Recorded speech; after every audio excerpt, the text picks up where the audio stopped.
Dad chuckled and said, "You just sell cement and nails. Your sister deserves a real life." Then he signed a $50,000 loan under my name. Olivia smirked. "Relax, you'll make it back anyway." I stayed quiet, but this morning, I woke up to 42 missed calls. I never cared about appearances, grease on my hands, cement dust on my clothes. To me, those were badges of hard work, proof I built something real with my own hands. To my parents, they were stains. "Why can't you look presentable like your sister?" Mom would sneer whenever I stopped by after work. "You're always covered in dirt, like some laborer." They never saw me as a business owner. I ran 3 hardware stores, supplying everything from nails to roofing tiles. I worked dawn till dusk to keep them alive. Meanwhile, Olivia drifted through life like royalty, living off money she never earned. Still, I never thought my own family would rob me. It started small: requests for money, loans for repairs, medical bills. I always helped. When they asked for a second card to my business account, I assumed it was for groceries. Then came the lie. "Danny, we need a loan," Dad said one evening, voice heavy with false worry. "Your mom's health isn't great. We have urgent medical bills." I didn't hesitate. The next morning, I co-signed a $50,000 loan in my name. But there were no medical bills. There was Paris, first-class tickets, a 5-star hotel, designer bags, Olivia sipping champagne, captioning a photo, "Cheers to a stress-free life." The truth hit me when the statements arrived. $115,000 in luxury stores across France. $20,000 wired straight to my parents. $10,000 blown on home renovations, not even from my stores, but from competitors, just to hide it. I stared at the numbers, shaking with rage. They hadn't just stolen my money, they had mocked me, betrayed me, and worst of all, they thought I'd do nothing. They were wrong. Olivia wasn't simply on vacation. She had dragged her boyfriend and his wealthy friends along, trying to match their lifestyle with my money. Designer clothes, diamonds, gourmet meals, she flaunted it all. And my parents encouraged it, believing she'd marry rich and secure their future. They turned my years of sweat into her golden ticket. I stormed out that night, chest burning with anger. They expected me to roll over, to accept it. They had no idea what was coming. I couldn't sleep. The betrayal clawed at me, heavier than the debt $80,000 I never agreed to. My business was already under pressure, and now this. I clenched my fists until my nails dug deep. They thought I wouldn't fight back. They were wrong. I laughed, actually laughed. "You're unbelievable." Olivia leaned against the counter, swirling her iced coffee like she was auditioning for some reality show. "It's not like we wasted the money, Brian. I needed to make an impression. Do you know how important networking is? I was with people who actually have money. I couldn't just show up in cheap clothes." I clenched my jaw. "So this was all about pretending you were rich enough to impress your spoiled friends?" She flicked her hair over her shoulder. "It's called status, Brian. You wouldn't understand." Mom chimed in, her voice suddenly soft. "Sweetheart, you have to see it our way. Olivia has a chance to marry well. If she lands the right husband, it benefits all of us." I froze. "You stole my money so Olivia could bait some rich guy into marrying her?" Dad didn't even flinch. "It's an investment in the future, son. You'll see." I looked at them, their smug faces, their shameless excuses, and something in me snapped. I exhaled slowly. No, not anymore. I turned and walked out. They didn't know it yet, but this was the last time they would ever take anything from me, because I wasn't just leaving, I was about to burn everything down. The damage.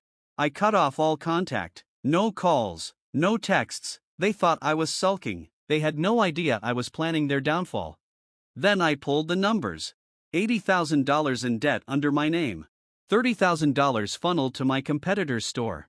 $20,000 blown on Olivia's Paris vacation. $110,000 in luxury renovations to their house. Meanwhile, my stores were running dry, orders were late, shelves thinning. They hadn't just stolen my money, they had tried to cripple my future.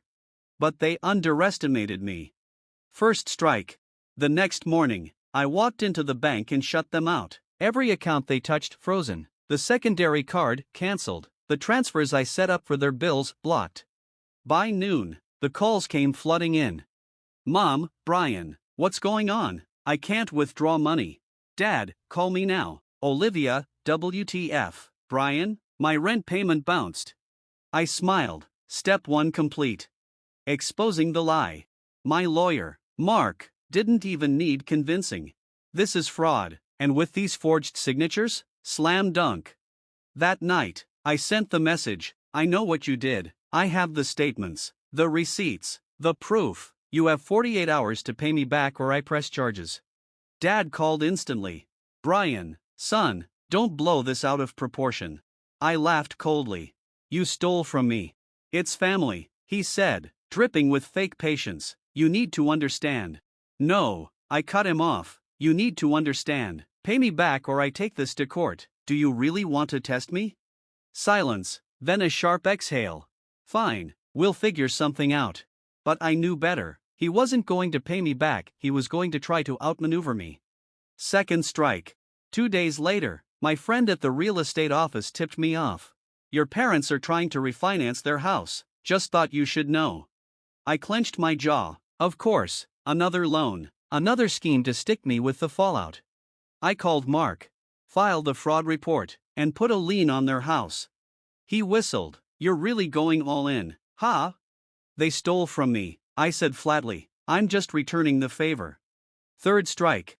By week's end, their world collapsed. Fraud investigation launched, accounts frozen, loan applications denied, their house tied up in court. Olivia lost her apartment. She called, sobbing, screaming about how I'd ruined her life.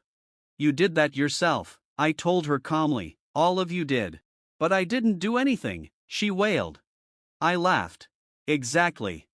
Final move. With them crippled, I turned my attention back to my business. I renegotiated supplier contracts, cut costs, and secured a loan on my terms. Slowly, I rebuilt what they tried to destroy. And then, I delivered the finishing blow. I made sure their friends, their neighbors, their little social circle knew exactly why they were struggling. By the time my parents realized what was happening, the damage was irreversible. No more dinner parties. No more favors. No more handouts. They had nothing left, and this time, it wasn't my burden to carry. The last straw. Olivia texted me. Olivia, Brian, I'm sorry, can we talk? I ignored it. Minutes later, my phone rang. Mom, sobbing. Mom, Brian, we're losing the house, we have nowhere to go. I took a steady breath. Me, you should have thought about that before stealing from me. Mom, please, Brian, we're family. I laughed, bitter and cold. Me, that never mattered when you were spending my money, did it? She broke down crying. I didn't care. Choices have consequences, they made theirs. The house is gone. Weeks later, it was official, foreclosure. My parents lost everything. No savings, no friends willing to step in, just a tiny rental apartment far beneath the life they once flaunted. And Olivia? For the first time in her life, she had to work, retail, folding clothes, dealing with rude customers, earning barely enough to scrape by. I smiled when I heard, the same girl who mocked me for grease-stained hands was now getting hers dirty for minimum wage. 1 year later. It's been a year since I walked away, since I stopped being their victim.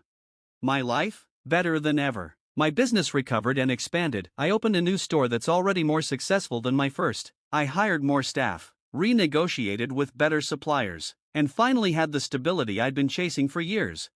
For once, every cent I earn is mine. No more patching their messes. No more being drained dry. But them? They're still drowning in the consequences of their betrayal. Dad, jobless, ignored, his reputation destroyed. Mom ostracized, whispered about, shunned by the very women she used to impress. Olivia abandoned by her rich friends the second they realized she was a fraud. The princess became a cashier. I should have pitied her. I didn't. The last attempt. One night, after closing up my store, my phone buzzed. Unknown number. 3 messages. Mom, Brian, please, we know we made mistakes. We're struggling. Can we just talk? Dad, we're still your parents. Whatever happened in the past, we need to move forward as a family. Olivia, I messed up. I know that now. I just want to meet, please. I stared at the screen. I remembered Dad's voice telling me I'd never succeed. Mom dismissing me as dramatic. Olivia rolling her eyes as she blew through money I worked myself raw to earn. They weren't sorry, they were desperate, and desperation isn't remorse. I typed back one final response. Me, no, you're not my family anymore. Then I blocked their numbers, for good. A new life. I slipped my phone back into my pocket and looked up at the neon glow above my storefront, Henderson Supply Build. I built this. I earned this. Without them, despite them. For the first time, I was free, and it felt damn good. Final update. It's been a full year since I cut them off, and I just wanted to thank everyone who stood by me, the advice, the encouragement. It mattered more than you know. So, where am I now? Thriving, stronger than I've ever been. Choosing myself was the hardest decision I ever made, but also the best. But there's one thing. A few days ago, I got another message, unknown number again. This time it was Olivia. I get it now, I really do, and I'm sorry. I don't expect anything from you, I just wanted to say that. I haven't responded, maybe I never will, but it left me wondering. Did I do the right thing? They hurt me, stole from me, humiliated me. I know they only reached out before because they wanted something, but what if after losing everything Olivia actually changed?